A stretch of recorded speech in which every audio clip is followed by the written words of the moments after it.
Oh, we're live. All right, hello.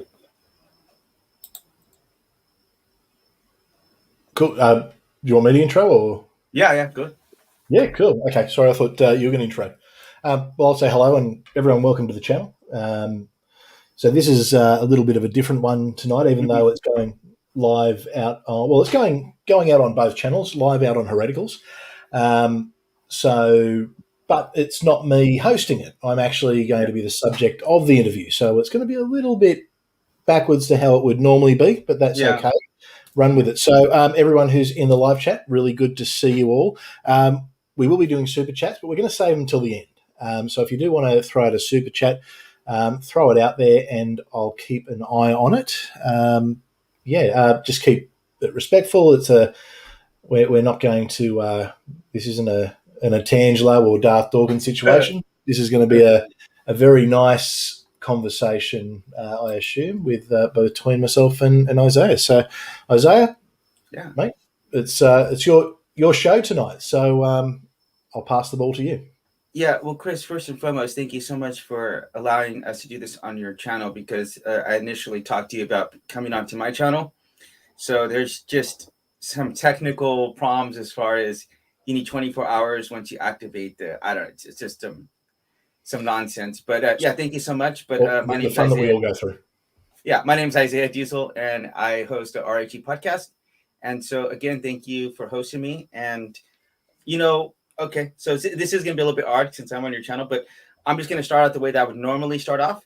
Go for it. And the first thing I would like to do is I would like you to tell me where you rate from a 1 to 7 on the docking scale. I don't really know the Dawkins scale, but what's the furthest atheist there is? 7. Well, that's me. Oh wow! You are literally the first person I've had to say that. Okay, all right. That would be your Gnostic, called a Gnostic atheist. Okay, Yeah, so I don't really. I have seen Dawkins scale before. I yeah. don't really agree with the methodology behind it, but I'm as atheist as you can get. Well, it actually does make a lot of sense because just in the same way, like with sexuality, very few people fall on the extreme ends of let's say, like the most extreme gay guy or the most extreme straight guy. Very few people are on the exact uh, opposite ends of the spectrum. A lot of people fall in between. There's a lot of gray grounds. That's just a reality, like it or not. So, so There might be some grey, but there's some pretty black and white there too. well, it's just I like it. I personally like it. We could agree to disagree on this, but I personally like it because it makes room for agnostic and it makes room for various degrees of believing. So I would consider Oh myself yeah, number yeah. So one. sorry, when it comes to belief, yeah, absolutely. There's a lot in the middle. It's pretty rare that you'll find someone like myself who is just I acknowledge that I'm about as far on the atheist scale Mhm. as you can go. Yeah. Okay. Yeah, you are definitely aware because not even Dawkins himself would make that leap, but he calls himself like a 6.8. Everyone I've talked to, that's the highest they'll go. So it's going to be interesting to hear this talk. But that being said, what I like to do is I like to have a friendly fire round, which is I'm just going to ask you a few questions, and they really don't have anything to do with God per se. But are you ready? Just answer these as fast as possible. Far away. Okay. All right. All right. Favorite 90s band? That's not an easy question, but I'm going to lose half my audience here. Spice Girls. Oh, interview done. No, Nirvana here. Okay, Nirvana. Well, they're from the UK, so I can Well, kind of understand. Nirvana's up there. Trust me, Nirvana's Okay, definitely up there. But okay, Spice Girls. their best song, "Smells Like Teen Spirit," actually came out in the '80s. So that's my disclaimer. Okay, touche. All right, here we go. Coffee or tea? And I'm Coffee. assuming tea. Oh, wow. Well, coffee, but I'm drinking tea right now. All right. Crocodile Dundee or Crocodile Hunter? Hunter, Crocodile Hunter. Hunter. And all right, last one. If you had to have a pet and you had to choose either koala or kangaroo. Oh, koala. Koala? Yeah, Yeah, those all things are day. cute. They just sit there, eat leaves, getting stoned, and that's kind You, of it. Yeah. You just got to watch the drop bear. So long as it's a koala and not a drop bear, we're good. So before we get started in the actual questions that I sent you, and have you gotten a chance to take a look at those? Yeah, I had a look at them. Yeah. Yep, there's no problems with any of them. I think it'll I'll get them up again, but or you can just fire away with them, and I think it'll be an interesting conversation. Well, just for the audience to know that I like to provide the questions ahead of time, because very frequently what you might have in a discussion like this or debate is that people are trying to catch the other person off guard, or they're trying to ask gotcha questions, or trying to corner someone into a corner and to try to catch them off guard, whatever. So that's not what I try to do. I'm interested in having a conversation, interested in hearing where you came from. And so, yeah, it's an honest way that I think that I could treat you respectfully, because respect, humility, and empathy, those are the 3 letters of our podcast. But with that being said, I would like you to give me a 2-minute rundown, like a nutshell of your spirituality, where it developed from, and kind of like just the major points that caused you to adopt atheism, if you wouldn't mind. Probably couldn't fit all that in 2 minutes, but I'll do my best to give you the elevator pitch. 2-minute drill. You know, football, proper football in America, where we throw the ball. A gridiron. We get it. It's called it. Yeah. Okay. It's called like a 2-minute, like a 2-minute drill. You got to like rush it. Yeah. So rush it. No, that's all right. I'm a Bucks fan, so I can sort that. Okay. So essentially, came from a family that is what you'd call not religious, but always would put on the census Church of England / Anglican. Mm-hmm. So that traditional religious family, but there was never any religion in my life up until when I was sort of late teens. I started looking into things, spirituality, you sort of name it, ufology, ancient aliens, pretty much everything. I went and explored the lot. I used to argue with Christians for fun. Come full circle there, but used to see, and actually had a friend who was a Christian challenge me, dragged me to church, and somewhere in that I ended up giving my life to Jesus. Wow. Which later on we broke up. We broke up many years later. And look, that was at a time in my life where emotionally I needed something. And I guess I was looking for community. I'd had a rough few years, and the church filled that gap for me. But I very much believed it. Because I have a tendency to be able to hold a conversation and talk, I was encouraged for a long time to get into ministry. So I started my journey in worship ministry because apparently I can hold a tune better than a few other people. So they'd get me up the front singing and doing that. That sort of developed into things like tithe talks, running small groups, and just sort of working progressively, I guess, up the ladder. From there, I went and studied a Bachelor of Theology and Ministry, which I didn't complete because whilst I was studying and actually looking into the Bible, I found way too many inconsistencies for my liking, a lot of problems. I've always had an interest in history, and incidentally, I am a historian. Well, now I'm a historian. I wasn't back then, but always had a keen interest. But sort of found that there was just too many, I guess, historical inconsistencies and too many inconsistencies within the Bible itself. That sort of led me to really sort of open up and just look and try and find the truth again. So hold on. What age are we talking about at this? I'm sorry to interrupt you, but around what age is this? Yeah.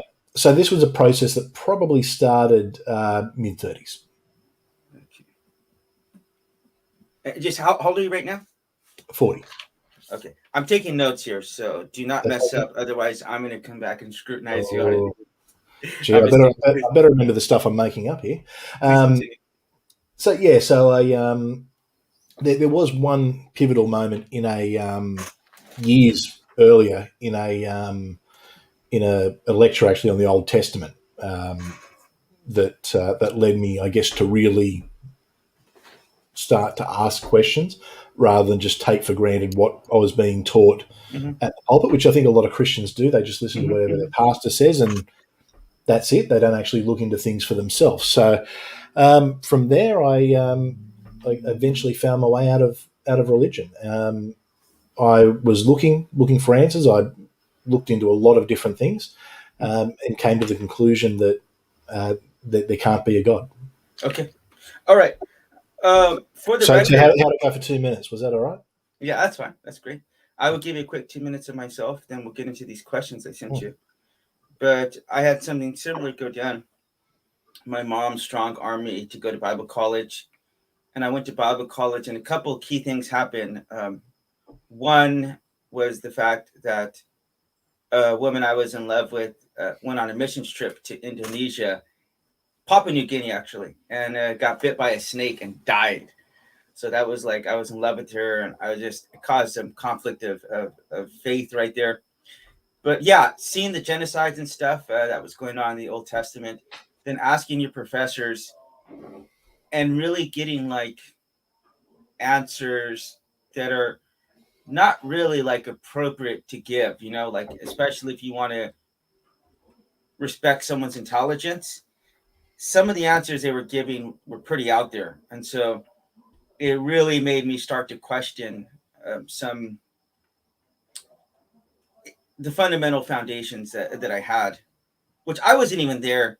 To be honest, I wasn't even there because I wanted to be there. I was there because to appease my mom. I wanted to pursue education and history, which I later did. But I was there just out of pure appeasement.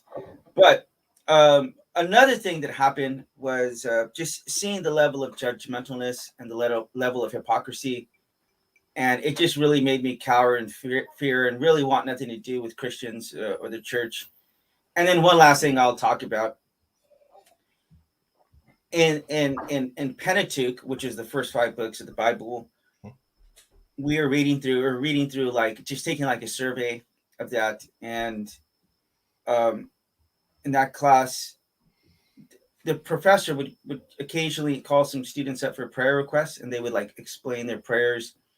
And one of these students, it was like praying for his mom. I think his mom had cancer or something like that. I can't remember what it was, but we prayed for her. And the next week we followed up, and she said like she was okay and everybody got happy.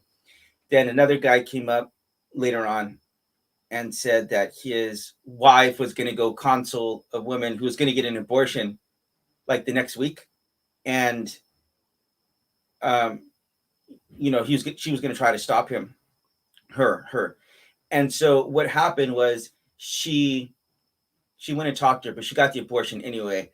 So then the professor came up and it was like, well, we don't ever really know what God's going to do in his work or whatever.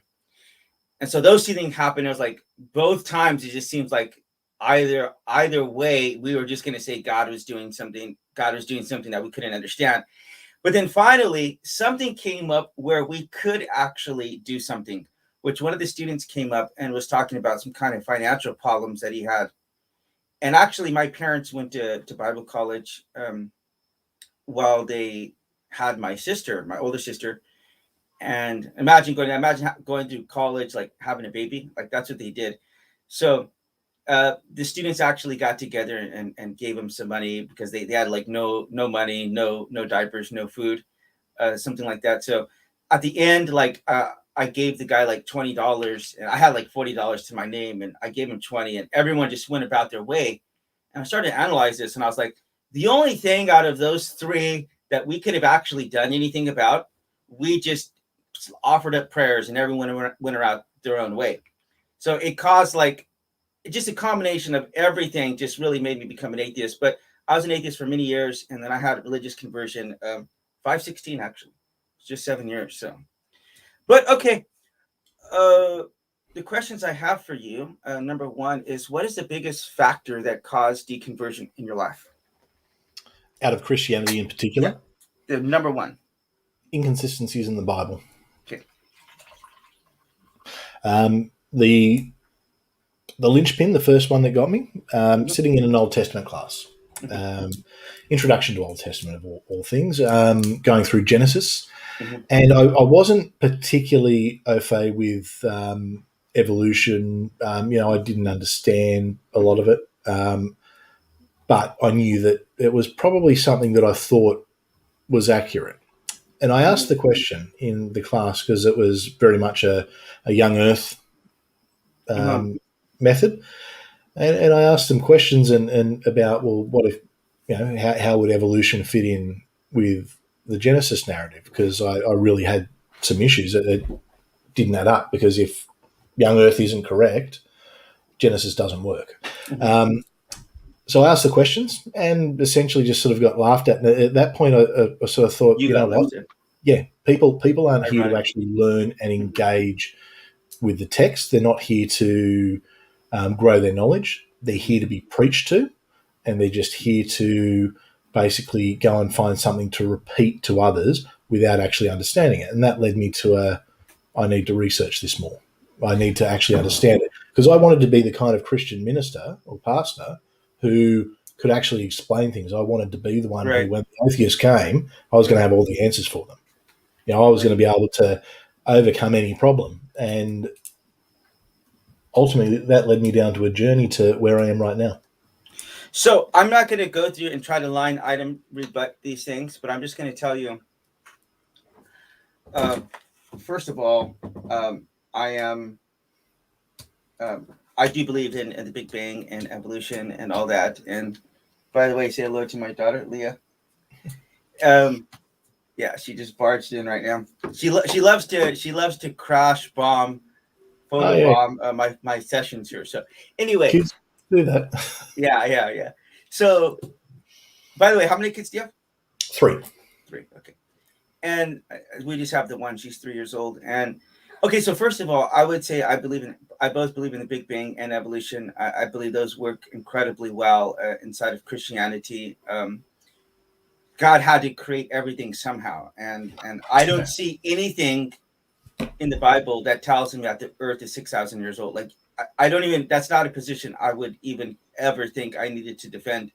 So there are multiple explanations. Like I said, I'm not going to go in and try to rebut and can I ask just a clarifying question there? Sure. Mm-hmm. So do you, well, I guess it's possibly 2 questions depending on how you answer it. So do you believe in evolution, human evolution? Yes, I do. Okay. Do you also believe in a literal Garden of Eden? And Adam? Yes, I do. Mm-hmm. Okay. How do you work that into your worldview? How does that work for you? Well, first of all, I wasn't there, so there's a bit of speculation as to what actually is going on there in far as the Garden of Eden. I would say, if you're asking me my opinion, having read the scriptures and having analyzed several different things, I would say what you have going on is multiple creations. And for instance, I would say Genesis 1 and Genesis 2 both have 2 separate creations. And what you have is God creating like a pure bloodline, which is what picks up in Genesis 2. Because there's a lot of things I could tell you, but one of them is just like the order is completely wrong. And there's things like God giving them every if you just look, I mean, I don't want to go through this because this would take a really long time to explain this to you, and I'm kind of being the one interviewing you, but I would say this, it's pretty clear in my opinion that these are not the same scenarios that are going on. So you talked about ancient aliens and stuff. I kind of believe in something similar to that, because I believe that it is very possible, maybe even likely, that some of the gods like Poseidon or Hercules or Ganesh maybe have existed, and they would have been like some hybrid between humans and maybe like angels or demons, which is what you see in Genesis 6. You see that some of the demons come down and interbreed with humans.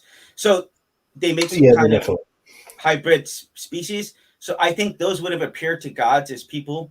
So I believe that maybe like Osiris or, maybe some of these gods were real. I don't know the extent of that. I'm not closed off to think that there's not any other kind of sub species or extra species there, but it's a little bit nuanced. But I would say I don't really find him contradictory to hold both of those views.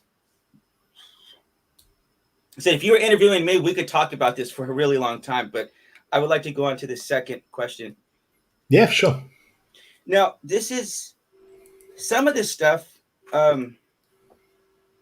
If I were to ask you a question,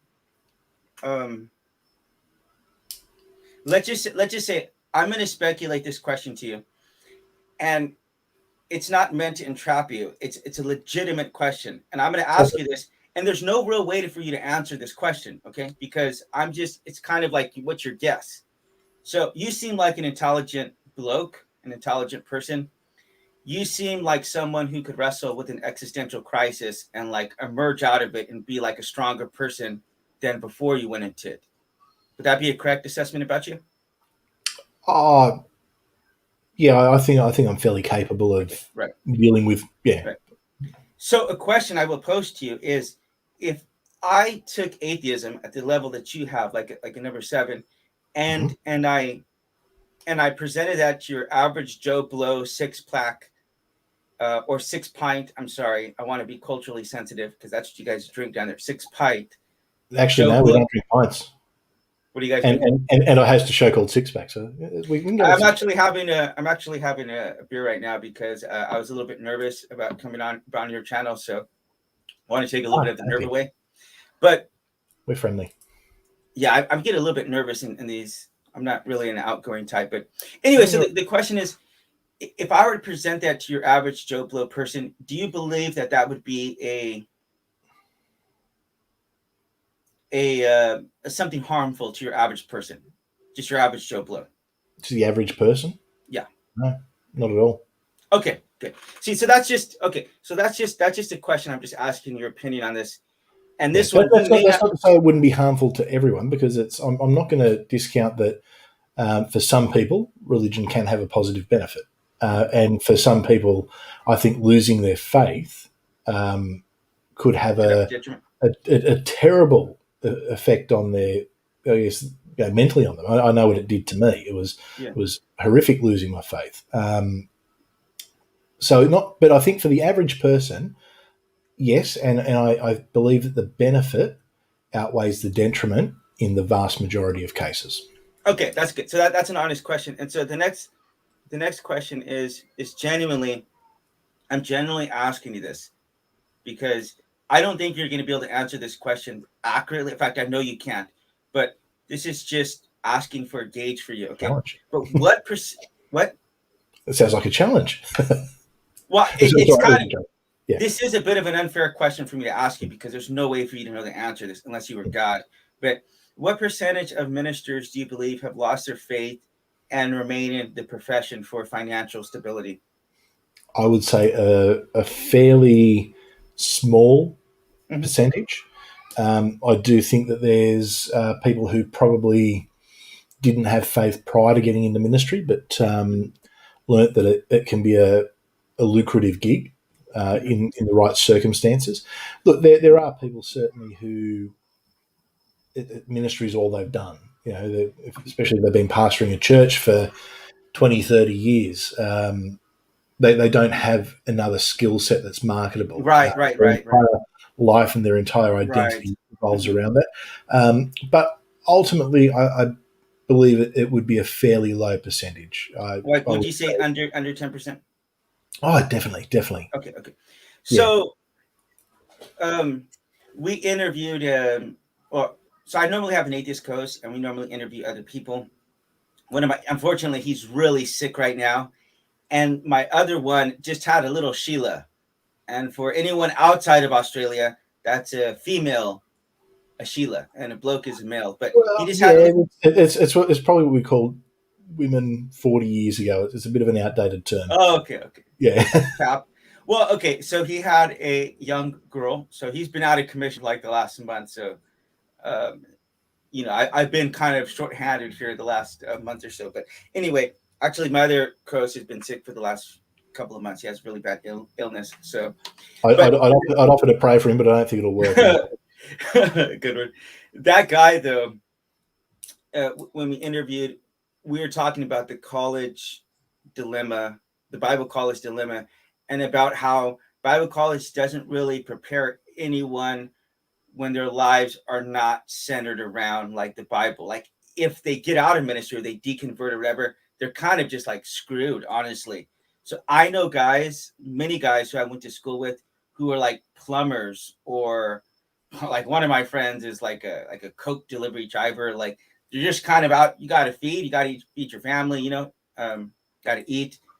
So it's kind of like I had to do things like teaching English as a second language just because I had no other marketable skill set. So I totally get what you're saying. But anyway, I think it can depend on the Bible college. I know there's some that, some of the skills I learnt in Bible college I still use to this day. really? I actually learned some really good marketing and sales skills, neuro-linguistic programming, how to convey and how to talk to people, how to engage people, which I've used in, I'll do business consulting and get up in front of, 50, 100 business owners and be able to present. So I did learn some marketable skills, and certainly moving forward and getting into history, having a bit of a biblical foundation hasn't hurt me, even though it's ancient history isn't my area of expertise. But I think it can depend on the college. I think you get some that are just purely going to drum the Bible into you, without the other skills that go into ministry, whether that's, a compassion, sort of being able to, not compassion, I'm having a mental blank here, counselling, sorry. Being okay.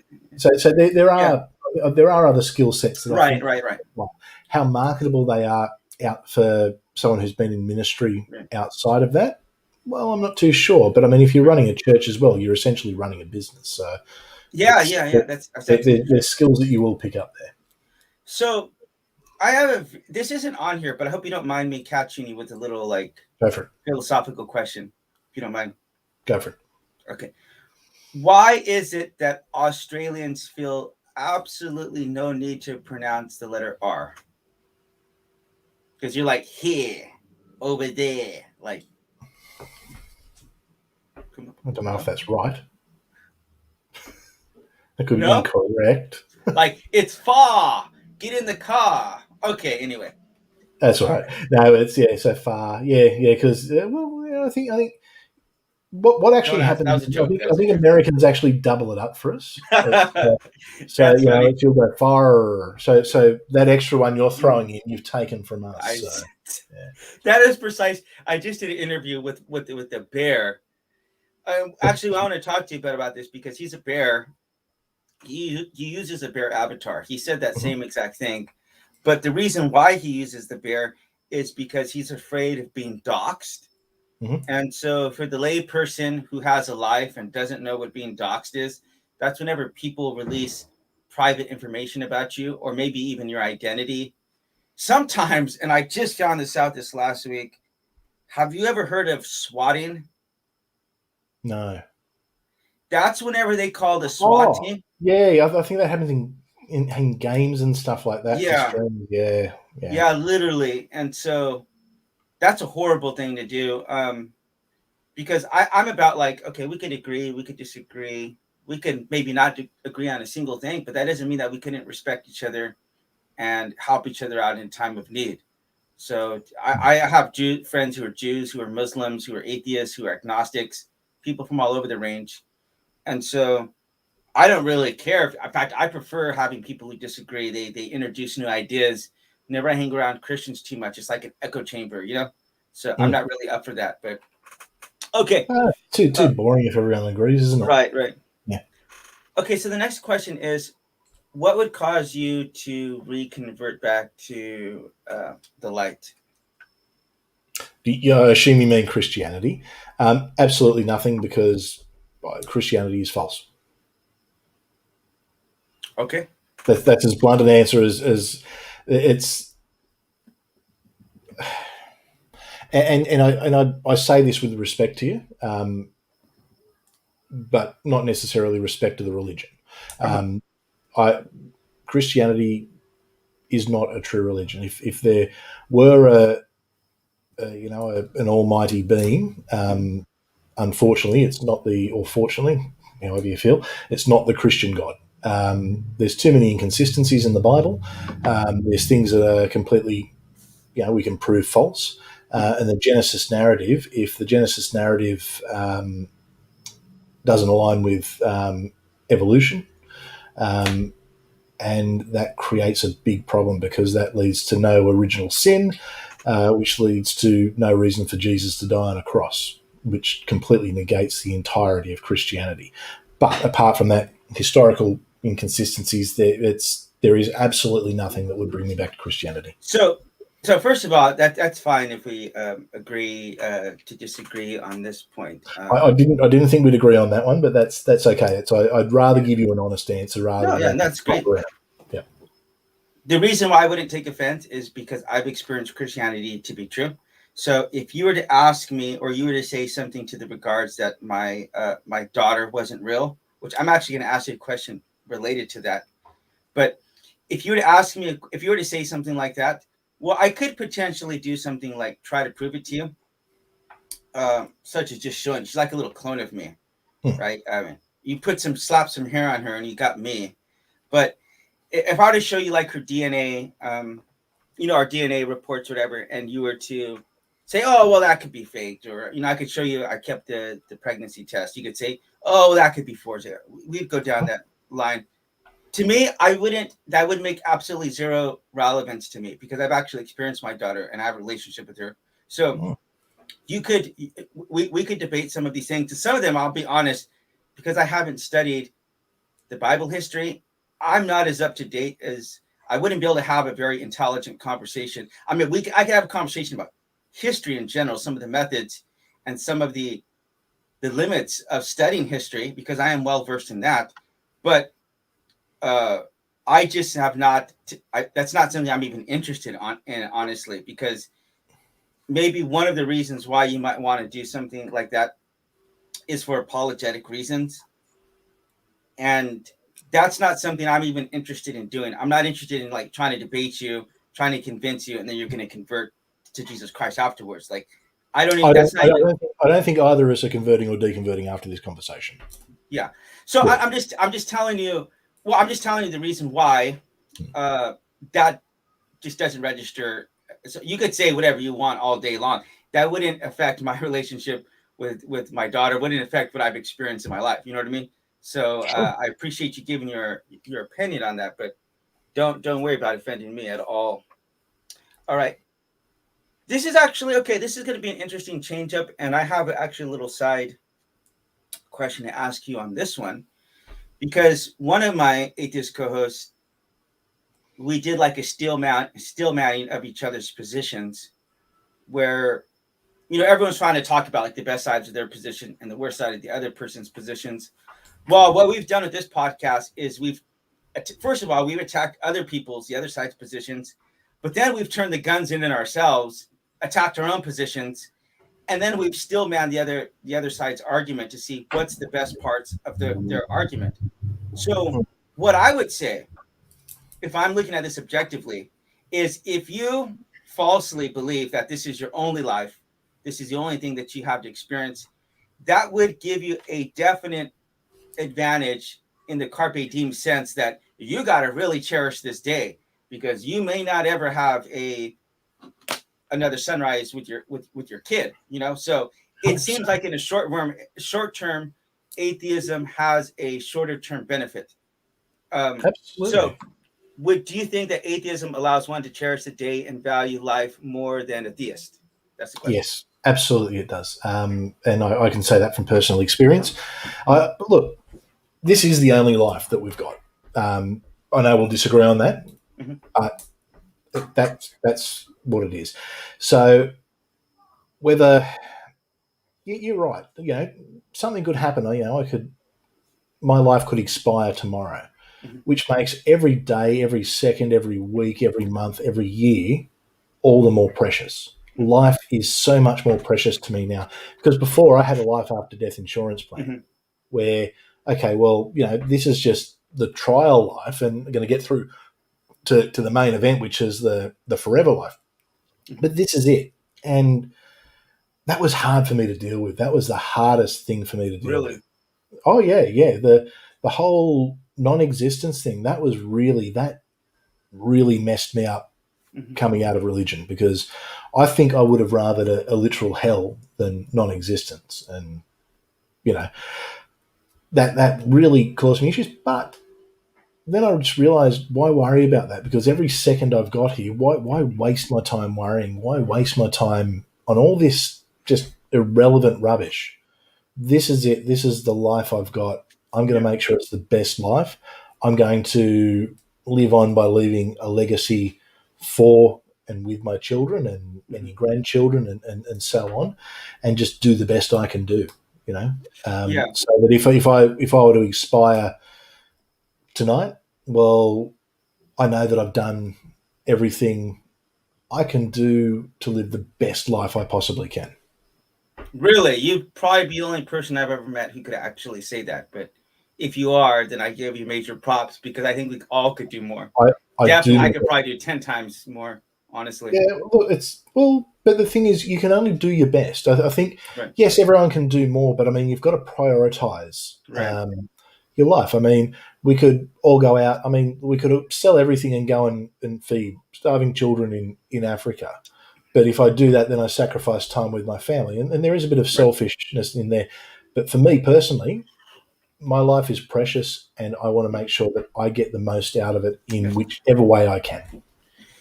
Okay, so we're gonna bring this back to we're not gonna go anything personal with your kids, but sure. I do want to ask you something. This is a genuinely serious, like, an honest question. This is not a gotcha. This is not like trying to entrapment right here. But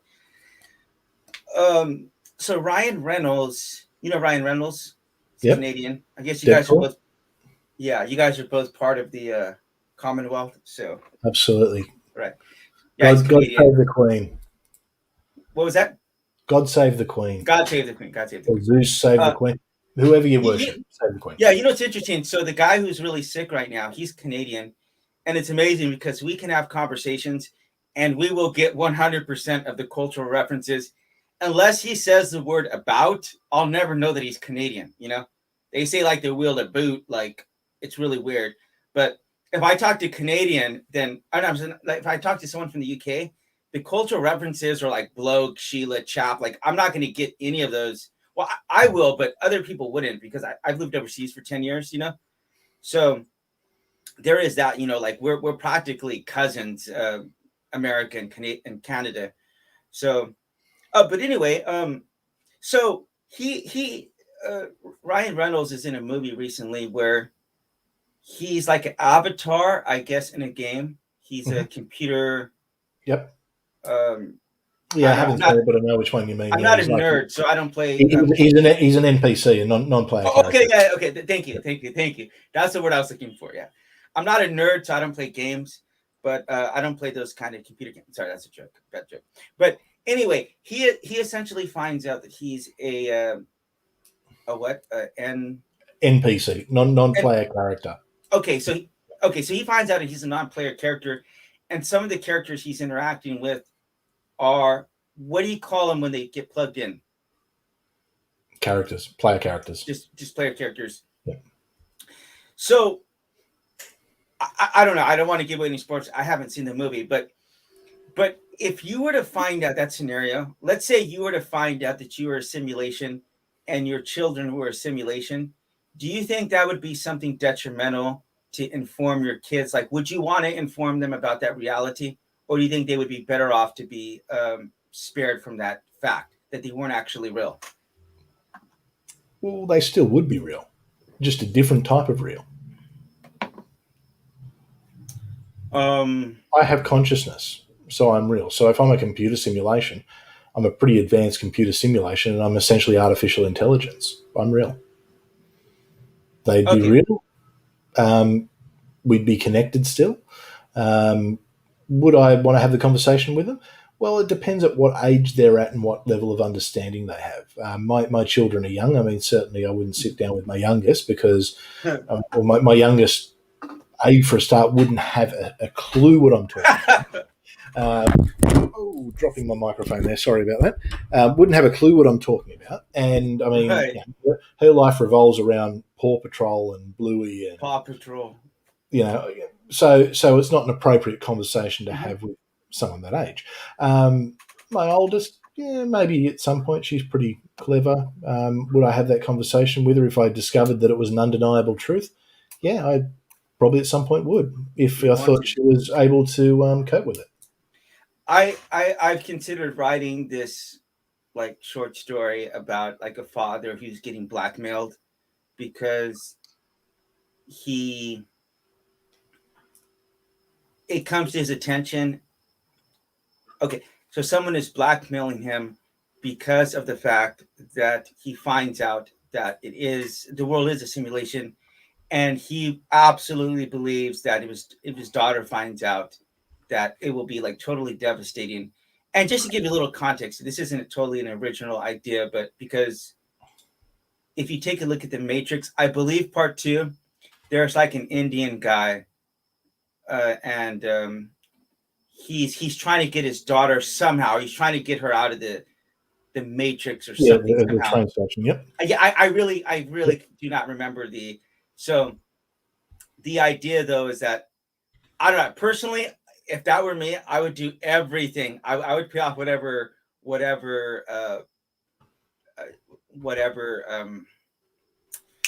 bribes or whatever I would have to make sure my daughter wouldn't find out. And I got to be honest with you, it's the same exact thing as if I found out that atheism. I don't know how I would ever find out that atheism was true, because to me it's not a provable premise. So it might be something I might, even if I were to be convinced of, it's not something that I would want to project to my daughter, because she would have to go down and travel the world and experience other religions the way that I have. I mean, I'm tattooed like head to toe, all the world religions, and I've got to go into Palestine, experience Islam with the Muslims in a mosque, experience Shabbat like with the Jews, and stay at a Buddhist temple here in South Korea. I've got to experience a lot of things. I wouldn't want to rob my daughter of an experience that she would have to go through, But if I were to become convinced about atheism, I would do whatever I could to make sure that my daughter would not discover that.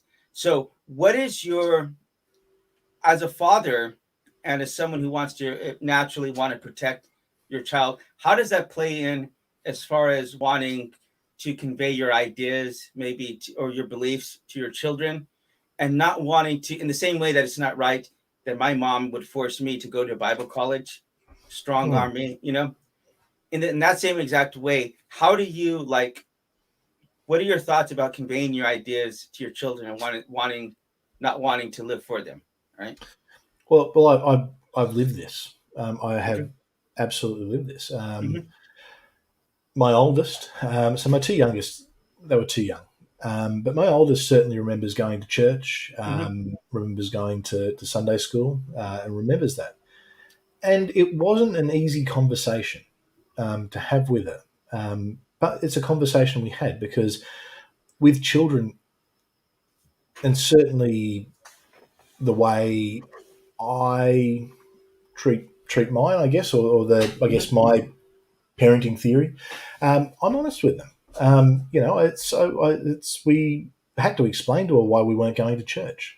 We had to explain to her why we weren't praying. And what we said to her was, we don't believe anymore.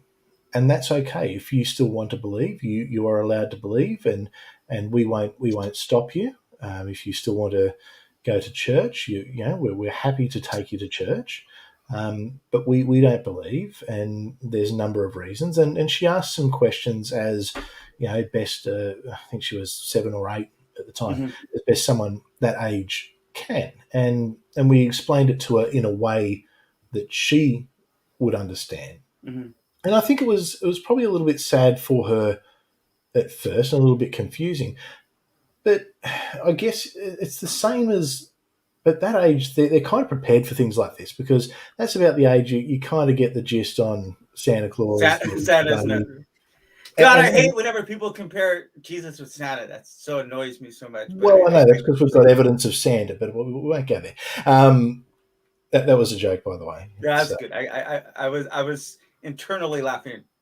Good. You were laughing at my jokes concerning the pints so I don't feel obligated to laugh to your jokes. Oh, I was definitely But look, you've got to be honest with your kids. I don't want to have the kind of relationship. I mean, look, it's when my kids do something wrong, Mhm. they'll get in trouble for what they've done wrong. But what I tell them is worse is if they lie to me about it. Right, So, right. so if there's someone's drawn on the wall, Mhm. they're going to get in trouble for that. But then if they say I didn't do it, well, that's even worse. And I let Right, them know. right, right. So it would be completely hypocritical of me Mhm. to turn around to my children and say you mustn't lie, but then to lie to them for years about religion, because at some point they're going to work it out. They're going to Sure. go, well, hang on, if mum and dad are these big Christians, well, why do they never go to church? Why don't they pray? Hang on a second. And at that Mhm. point, it's I don't No. I would not want to live a lie with my kids. I've got a great relationship with my kids. My kids are really well adjusted. Mhm. Um, they inquire, they want to learn, they want to know. Mhm. My oldest, she's come out of this brilliantly. Like, she's such a creative kid. She's such an inquisitive kid. She wants to read things. She wants to learn. She wants to understand. It's great. And for my two youngest, well, they really don't have a concept of religion. You're right. It's never been Well, around them. well, it's funny. I was in a conversation. I believe the bear, the Aussie who was a bear, and I may be wrong about this, Hmm. but he said that his children are atheists just because they don't know any better. I thought that was so funny Yeah. that he referred to his kids as atheists because, I mean, it's interesting. First of all, I've heard stories of parents who would actually drive their kids to school who are atheists or drive their kids to Sunday school, take them to Sunday school and wait out in the parking lot. And I thought that was like weird. They wanted them to get the education. And I had another conversation uh with another guy on this channel, and I asked him what he thought if his kids would were to convert to Christianity because he's an atheist, and he goes, well, do you want cheese with that pizza? Like, what kind of topping? He's like, it would be like inconsequential. And it was Yeah. amazing because he told me that he keeps the Quran and he keeps the Bible and the Bhagavad Gita uh, in his house. He says, I keep all these copies, and if the kids, if they want to read it, he's like, I'm okay with that. And he's like, they haven't asked me like to go to church, but he's like, if they want to go to church, I will take them to church because this is along the lines of what I was telling you, like about the reason why I want to indoctrinate my daughter is because I don't want to rob her of an experience of finding God like on her own. Hmm. For me, my parents were robbing me because they were forced. I gave an analogy like in Uganda when the they take the bottles of milk and they like shove it down the kids' throats. So they want the kids to be fatter because that's like a sign of a beauty in Uganda. But that's like what they were doing to me, and it made me reject it. It made me, Hmm. and I don't want to do something that's gonna turn my daughter off. So it's a big part. It's probably the most central part of my life. So it's not like it's not going to be an issue because Kids will it's definitely naturally rebel against their parents. right. Yeah, there you go. There you go. Hey, so that means your kids are going to become Christians. Just to let you know. Hey, there's a lot worse out there. It's so long as my daughter doesn't want to start wearing a hijab, we're okay. If she became Muslim, that would be fine. But if it's the more oppressive parts of religion, I certainly have an issue with.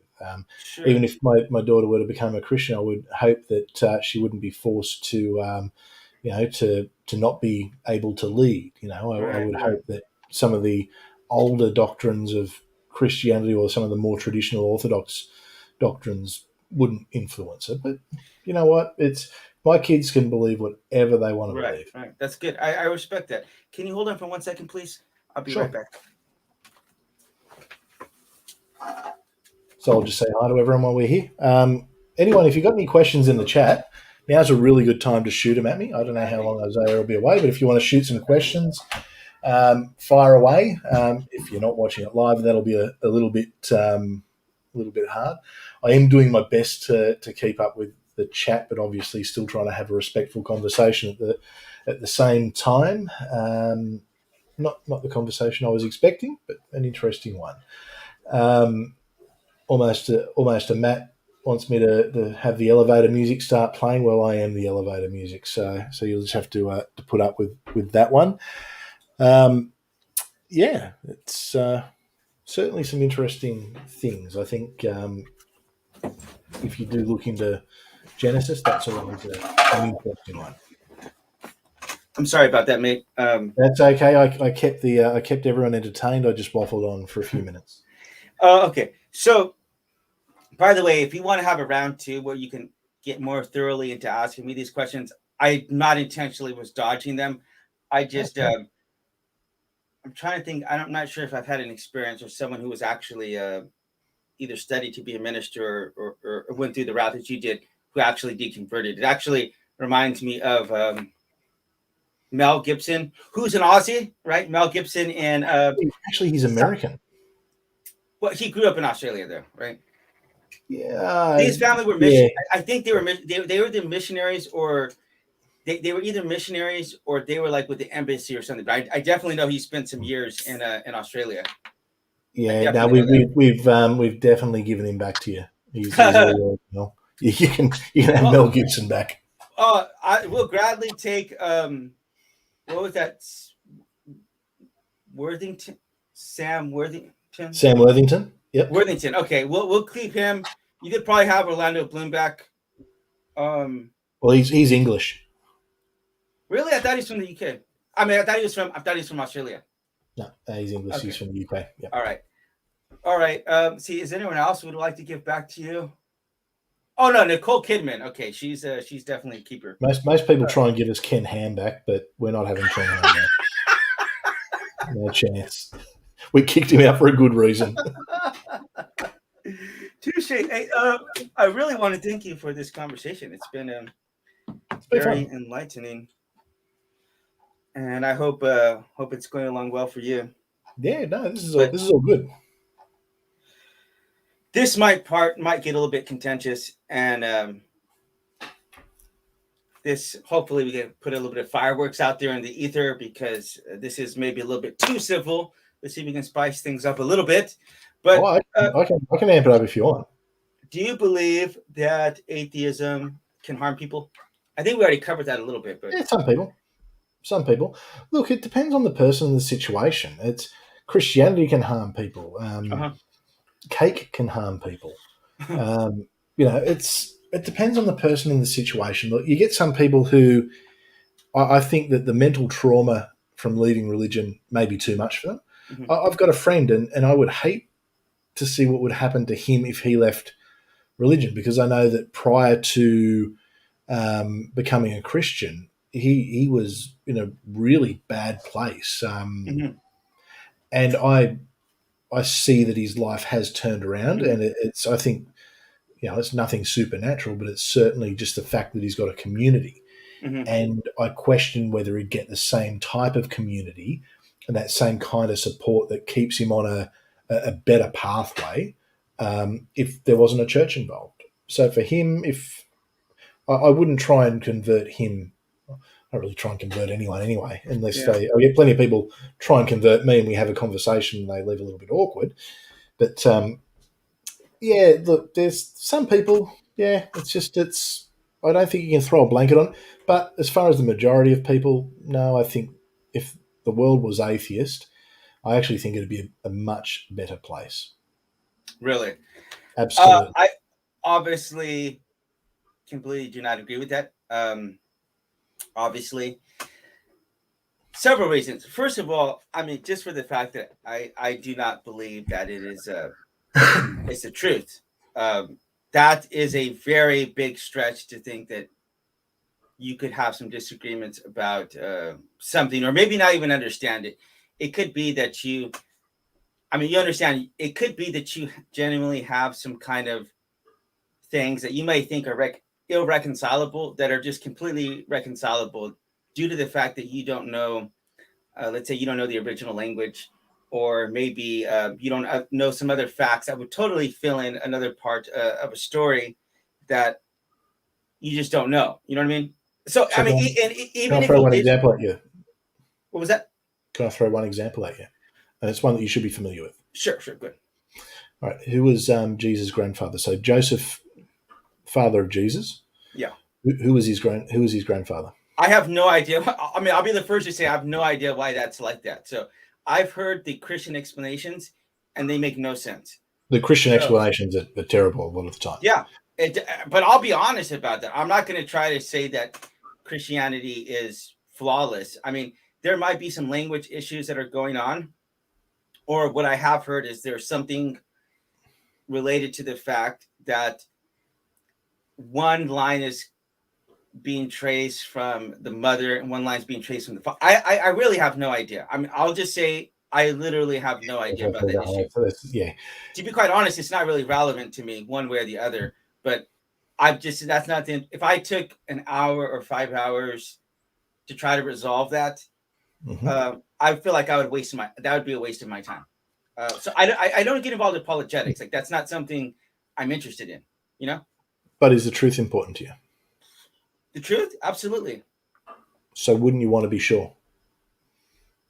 But as it is, okay. So as it is, the way that I believe is, well, let's start here. Have you ever seen or read the book The Invisible Gorilla? No. Have you ever heard of the experiment where they're throwing the basketball and you're supposed to count how many times they throw the passes, and then a gorilla walks out and beats his chest and then walks off the camera? No. Have you ever seen that? Okay. So let me phrase this for you. Let me set this up for you. So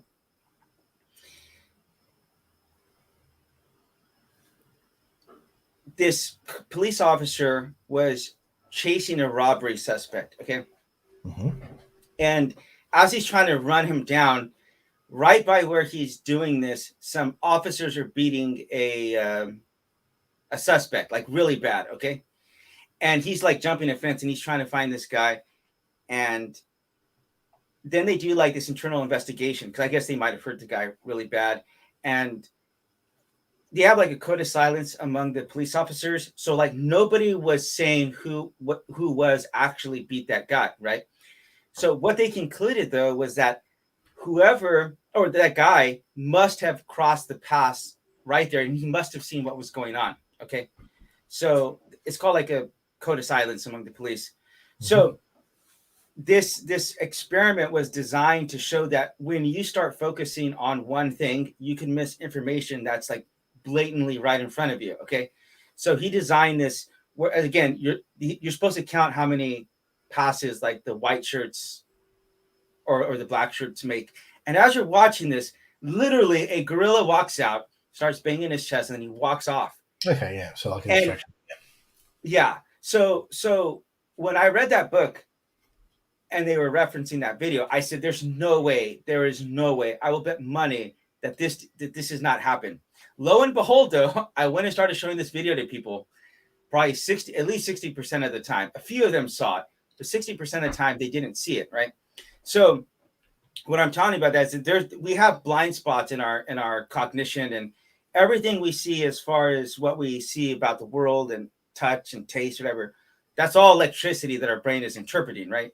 So the way I start, like with epistemology, is like, as it is, trying to get to truth is pretty damn hard to start off with. Okay. So we kind of just make our best guess on what we know to be true. But especially if you know history, you will definitely know this, that you can only be relatively sure about some things because there's a lot of deduction that takes place in history. And then history is... No. Hold on. Let me finish. History is written by people who win wars. So that's the other part. Not always. No. It's so we can determine a lot of things from history because it's evidence-based. So certainly there's assumptions that can be made. We can piece together evidence and be fairly sure about something. There's things that we have no idea about as well. History is not always written by the victors, though. I mean, there's plenty of history from below. Plenty of history is still taught in Germany. to this day, and they lost a couple of wars. In fact, pretty much every country has lost a war at some point. America still writes histories on the Vietnam War. They certainly lost that one. So history isn't always written by the victor. History can be influenced by the victor in certain circumstances, but not in a modern historical setting, because we've got access to way too much information. Right. Just by sitting here, I don't have to worry about what my government is trying to indoctrinate with me, because I can converse with people all around the world. I can research ideas all around the world. Uh-huh. So I do understand the analogy that you're making. But when it comes to the Bible, there's things that are obviously incorrect, things that obviously don't mesh. There's inconsistencies and there's historical reasons. Like Matthew and Luke both being in the Bible is basically because if there wasn't, there would have been a massive schism in the early church, because you had the people who were the ones who had Matthew and the ones who had Luke. So fortunately, because most people couldn't read up until only a few hundred years ago, it was never an issue. But as soon as people started reading the Bible, they went, hang on, there's an issue here. And a lot of that thinking happened. But it's not only just that. There are a lot of inconsistencies. And I guess what I would say is the truth is important, I think. Now, look, if you're comfortable and you sort of say, you know what, I'm a Christian, and maybe there's things I don't understand and don't believe, and or that don't mesh. But you know what? I don't care, because I like my life and I'm comfortable in my beliefs. Cool, power to you. But to me, the truth is important. To me, I want to know when I was religious or believed in a higher being, I wanted to make sure that if there was a higher being, I was following the right one, because I would imagine that it's probably a worse punishment to be following the wrong God than no God. So I don't know about that, but depending on which religion would have been right. Right. I guess if you're a Mormon, then there's a whole other set of beliefs. If you're a Muslim, a Jew, a Hindu, a Buddhist, there's a whole set of beliefs. But really, what it comes down to is beliefs are belief. Mm-hmm. But what's the truth? Yeah.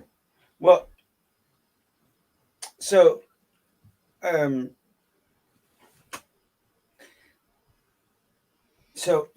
you were mentioning a lot of modern day history, and obviously it is a lot harder to fake modern day history, right?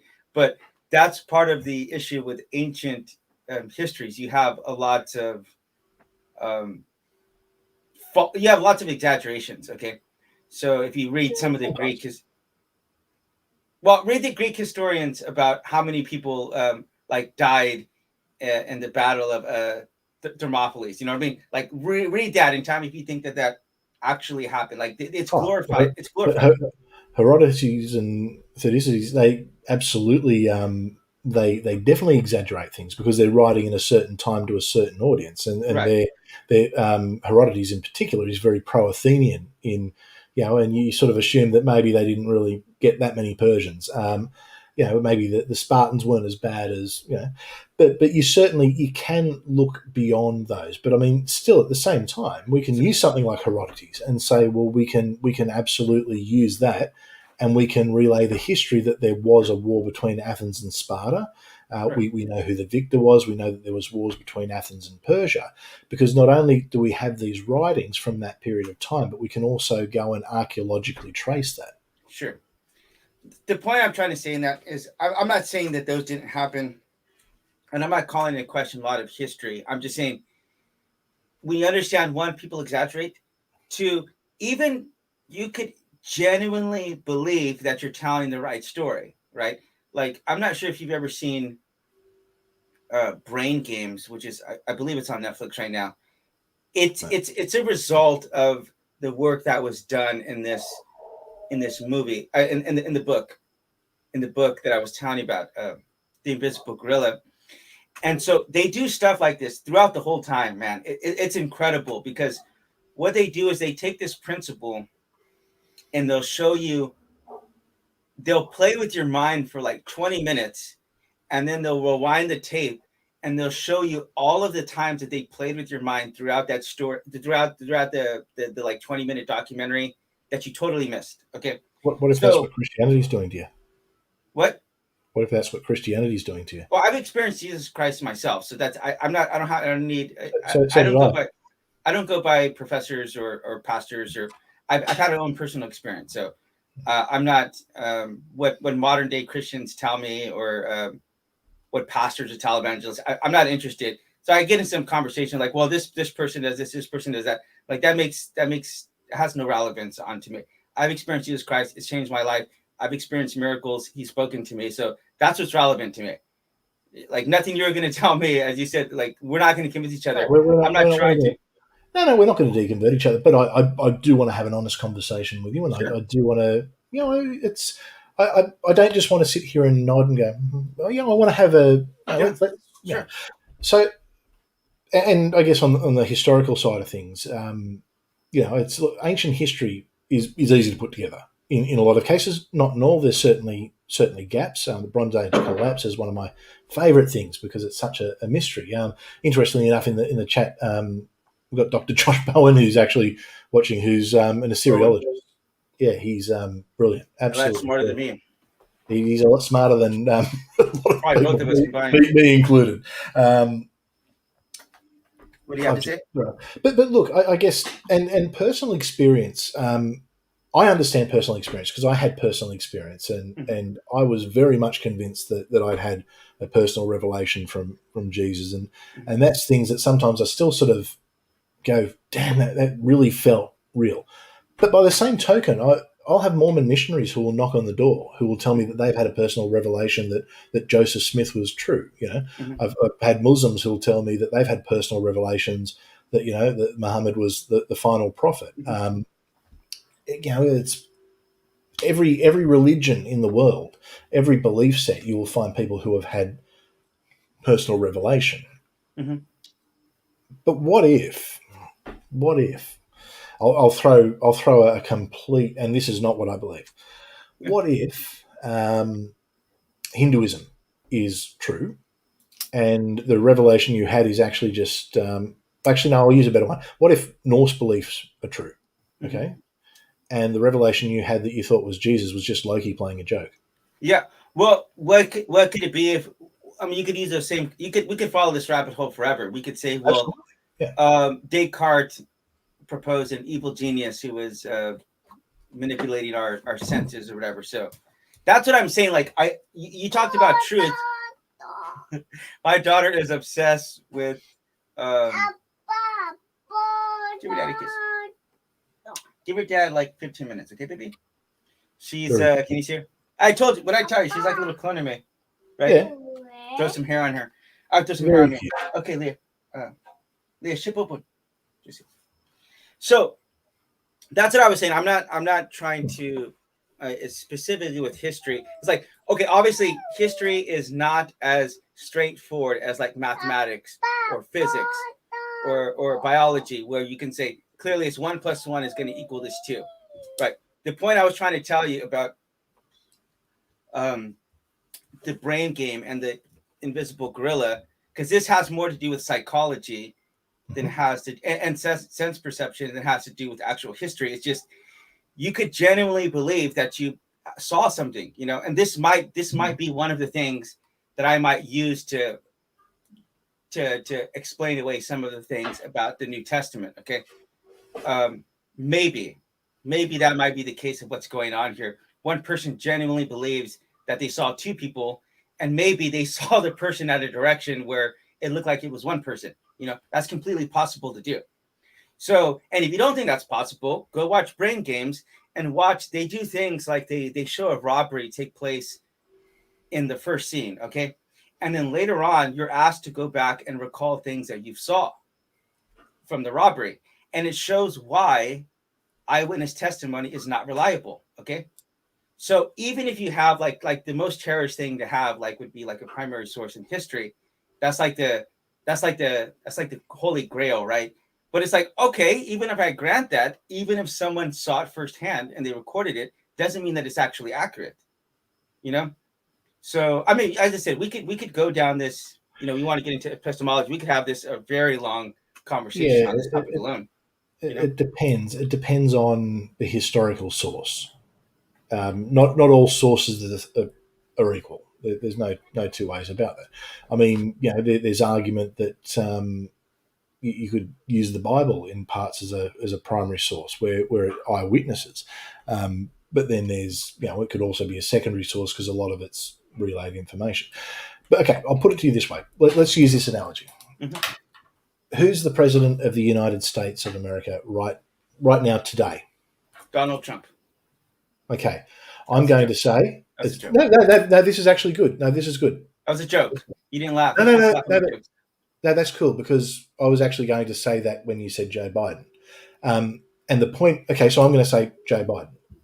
Okay. Mm-hmm. Now, if someone was watching this, mm-hmm. and I say Joe Biden's the president, you say Donald Trump's the president, mm-hmm.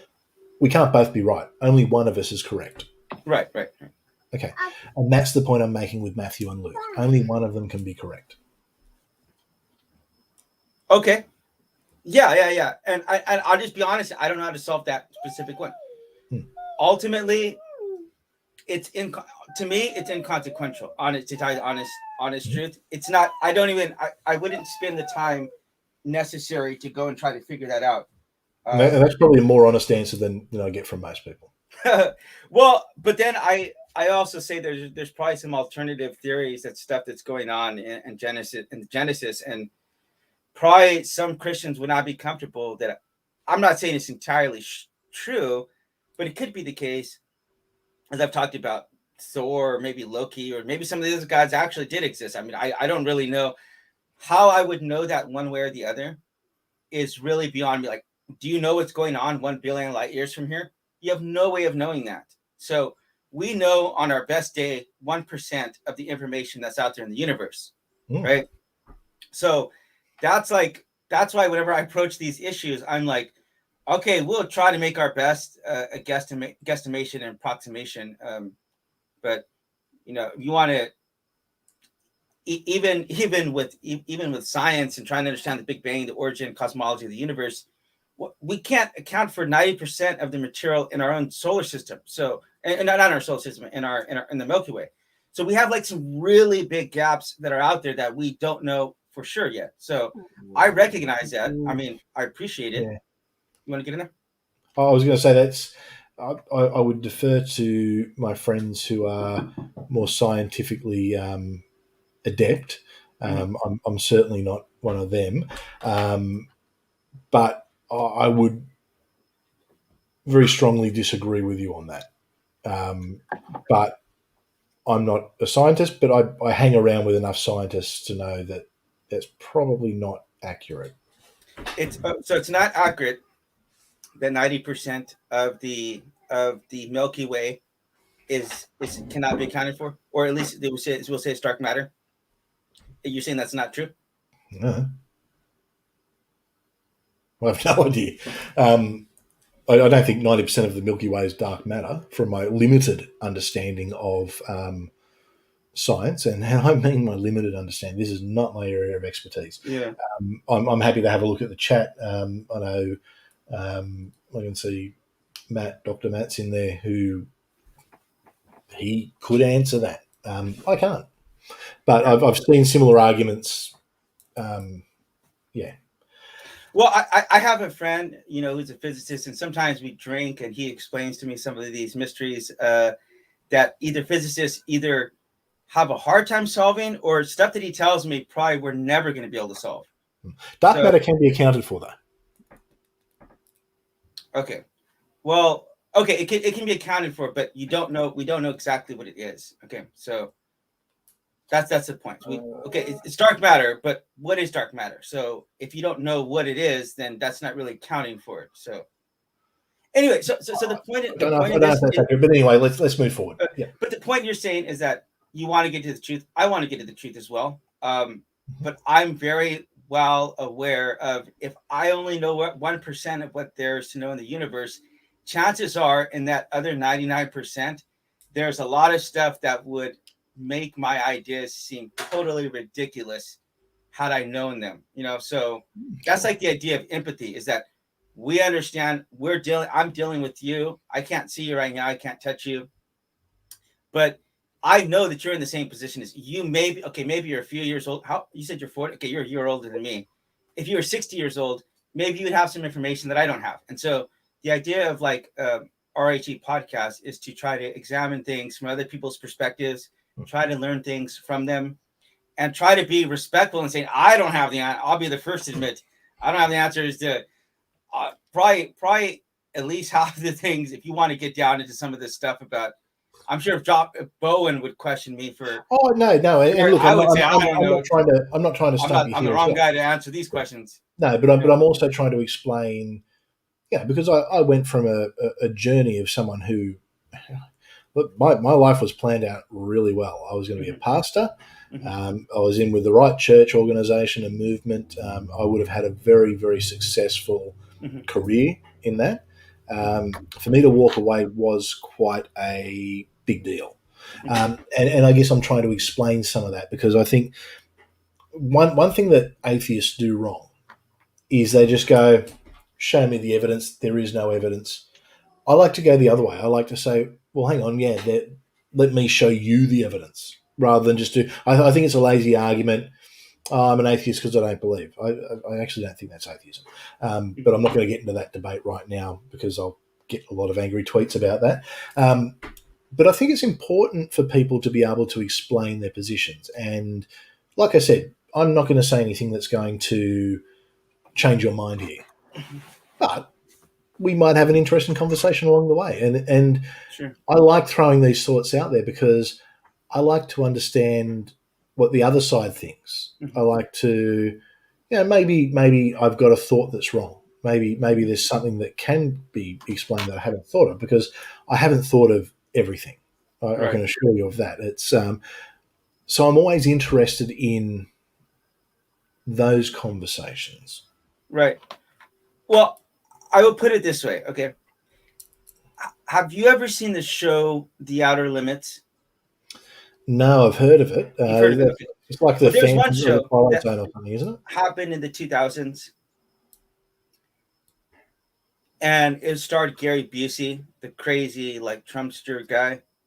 I'm trying to think of the name of it. But anyway, in this one, he plays some televangelist guy, and he's using like these fake healing methods and stuff. Like, it's actually he's a parody of that Popov guy who was like, they were filling out forms and then they were like feeding him the information through his mic. Did you ever hear? I think it's Peter Popov. Oh yeah. But that was Benny Hinn, wasn't it? No, his name was Peter Popov. But anyway, he was a parody of that guy. And so what he finds out is that this alien comes down and that he wants to learn his methods of like persuasion. And he's like, I want you to teach me. I'll pay you all this money, right? And so he doesn't know that he's an alien initially, but what he winds up learning is that this guy's an alien, and the alien explains to him is that he says, we're like another species, and there's no way in the world we have enough resources to conquer your planet. So the only thing that we could hope to do is to like enslave you guys somehow. And religion, they saw, would be the best way to do that, to where they could gain control over the people, right? And I do believe there's some rational. What was that? Probably a very good methodology, yeah. Yeah, totally. Which is why you see people like atheists like Jim Jones or Kim Il-sung might go to church and see some things about Christianity, like, wow, I can hijack this. Kim Il-sung is definitely religious. Well, but okay, so his mom was actually this week we spent some time with people on the podcast with the guy who lived in there for 3 months on a food program with the Obama administration. So he himself was an atheist. What I'm saying is that he saw their religiosity as something that could be hijacked, and he took elements of worship and incorporated it into the state of North Korea, which I've been there a couple of times, so I've seen it firsthand. So same thing with Jim Jones, who, as I said, was an atheist. He went to church as a boy and like, wow, people are revering this pastor. Even if I don't believe in it myself, I could hijack this and use it. Okay. Anyway, sorry, bit of a sidetrack there, but the point is that you could find something out, like maybe aliens do exist, and maybe they're using religion to try to enslave us. And if you were to find out a fact like that, all of our thoughts about religion and my thoughts about Christianity would be totally become completely irrelevant. I'm just using an extreme example here, but you could find out something about like history or something, a fact that would totally change what you think is true or right, you know? So it's like maybe what's out in that other 99% that we've talked about would totally eviscerate the views that we have, that what we stand on. So that's like, funny enough, that's exactly what happened to me that's how I walked away from religion. okay. My worldview got thrown upside down. What I thought was right wasn't. Yeah, that was and that's a big deal when that happens. It's a big deal. Yeah, well, I would love to unpack that in a separate episode, because this is kind of a lot to unpack in a single episode. And I know you're asking me some stuff there. If you would like to run it back, do a round 2, do like a McGregor, we'll do like a round 2 and then do like a tiebreaker. That would be fun to do because I really enjoyed this conversation. Yes, and yeah, if you have any last thoughts? I'd be pretty interested in doing a round 2, I guess, where I ask you a few, if you're up for it. Yeah, I'd be more than happy to do that. You know, I'd like to get your rationale on a few things. Why not? You're probably going to hear a whole lot of I don't know, but okay, that's just the truth. It's like I don't know the answer to everything. Well, look, one thing that you said, and I respect. Actually, a lot of things you've said I respect. A couple I'll point out. First is that you are looking for the truth, so the truth is important to you. The second thing is that there's a lot of things that I guess you don't think are necessarily worth looking into, and it doesn't affect your faith. And I respect that. And I guess I'd like to know where that line is. I'd be interested in that line. Yeah, we could definitely discuss that on a round 2, as we said. I have maybe some, I definitely unorthodox positions, because I might take some stances like on the LGBT issues that you might find interesting, because it's like, I'm kind of like, I just get stuck in some in between roads where it's like, I'm not agreeing with the Christians on this, but I'm also not agreeing with like maybe like the liberals or the secular humanists. So it's like, I get stuck in kind of like, okay, like my position, okay, I do believe in evolution, but I also do believe in creationism. So I believe God would have had to create it somehow. So to me, that seems the most logical way. Old Earth creationism. It's a pretty common position. Actually, it's pretty sensible position.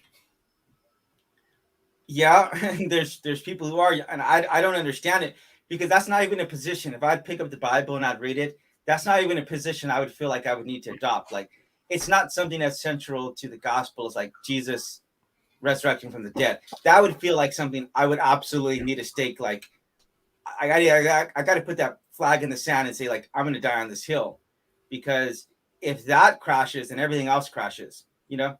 So you believe Jesus definitely resurrected? Yeah, but I mean, you probably, I mean, you wouldn't accept my explanations, but I'm telling you, I've experienced Jesus Christ firsthand. Like, so the philosophy, the logic, the science, whatever, that is all secondary. It's like, if I experience my daughter, I've experienced my daughter's love, how it's utterly changed my life. That is something that is just, it's transcendent. It's absolutely transcendent. So what I've experienced with Jesus Christ, it's transcended anything else that I've experienced. So I would say that Jesus has actually been more real to my daughter than me. She's been more real to, Jesus has been more real than my daughter to me. Okay. Because I've experienced him in a deeper way than I have my own daughter. And so, that's why religion is dangerous. Well, I think atheism is a lot. I mean, maybe we'll talk about it next time, but I definitely believe that. I will leave you on the last point. Okay, so yeah, we could make some last statements, but atheists love to say, well, we're going to switch the burden, or no, the burden of proof lies solely on Christians. And I understand that. Like, if you were to tell me that there's a box of chocolates in the refrigerator or something like that, and you're going to say, well, okay, well, I would tell you, well, okay, you can go and prove it, right? The burden of proof is on you. Okay. And as atheists say, well, bigger claims require bigger amounts of proof, correct? Like if I told you I had an invisible dragon or something like that. That's what people say. Yeah. So I don't really see how atheists say, well, we're gonna make a proposition that is gonna have some very, very dire implications behind it, and we don't have any of the burden of proof on us, because what you're saying implicitly. Hold on, let me finish. Some things follow implicitly that we wouldn't have souls, right? You've conceded that. So if a mother has lost a child, maybe it is true, maybe it's not the case that we have souls. But if you're going to make that claim and you're gonna say there's no way in the world you're ever going to see your child again, I would say that burden shifts back over to you, because now you're making a claim that has the potential to seriously cause some damage in this person's life. So if you don't have any evidence one way or the other, whether or not we have souls or whether or not there is a God, that seems like the burden of proof gets shifted back onto you whenever certain things are going to follow implicitly, like human life does not have any intrinsic value. It's objective value. So let's quickly unpack that. Yeah. So the first thing I'll say is I actually adopted a different approach here tonight. I wasn't putting the burden of proof on you. Actually, I was explaining and offering evidence.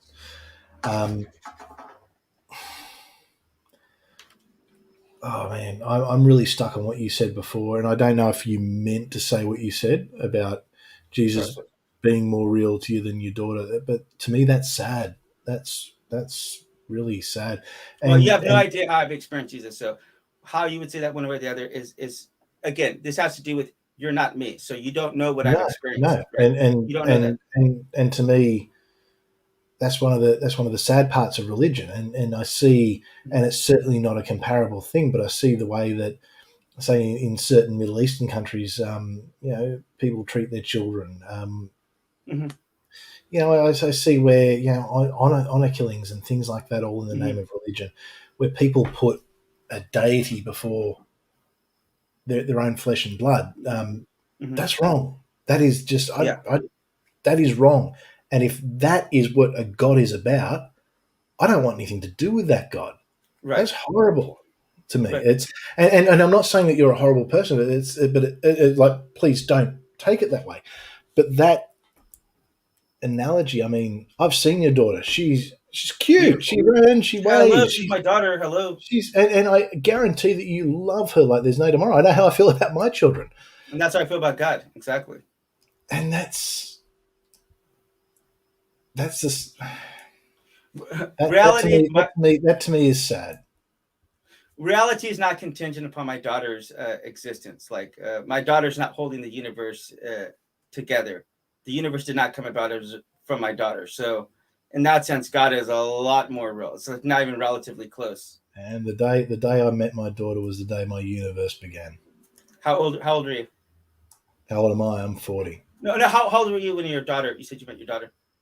When I met my daughter, 28. 28. I was a few years older than you. And so she's 12 now? 11, yeah. 11. And you want to tell me that moment? I know you said you didn't want to talk too much about your kids, but I think that would be a good. It was the most amazing thing. It's my life changed in that second. And it's with my other two children. It's just, every second they are my universe. They are my everything. And I can't comprehend putting anyone or anything before them. You know what the meaning of life is? The meaning of life for me is to protect those children, to give Yeah. them the best, to give them everything, to Mhm. give them every opportunity to succeed. That's what life's all about. Yeah. Life's not about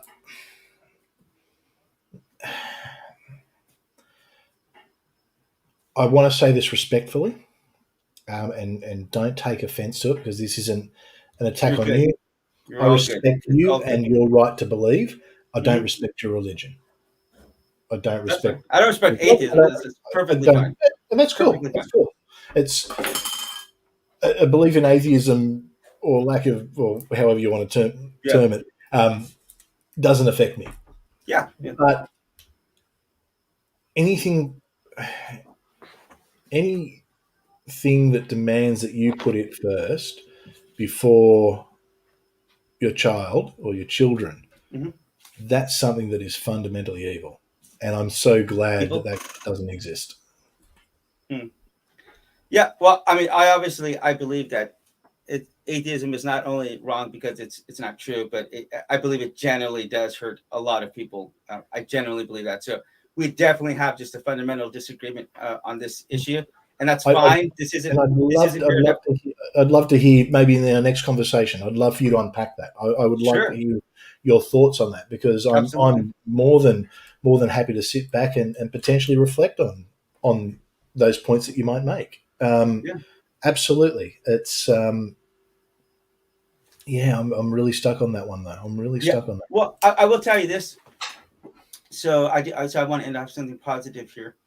I love this. Got a little contentious, but it's all good. It's all great. Um, so I was. What was that? This is fun. This is a very easy conversation. This isn't a Just, yeah. just do not put me up with Josh Bowman. Like I would clean my clock. So You I would clean never mine go as with well. someone Don't like worry. Joe. Yeah, I'm good. I'm good with that. But yeah. So I met my wife 10 years ago. In fact, we just celebrated our 10th year anniversary. But I was a very broken and very hurt individual when I met her, and within a year, we were divorced.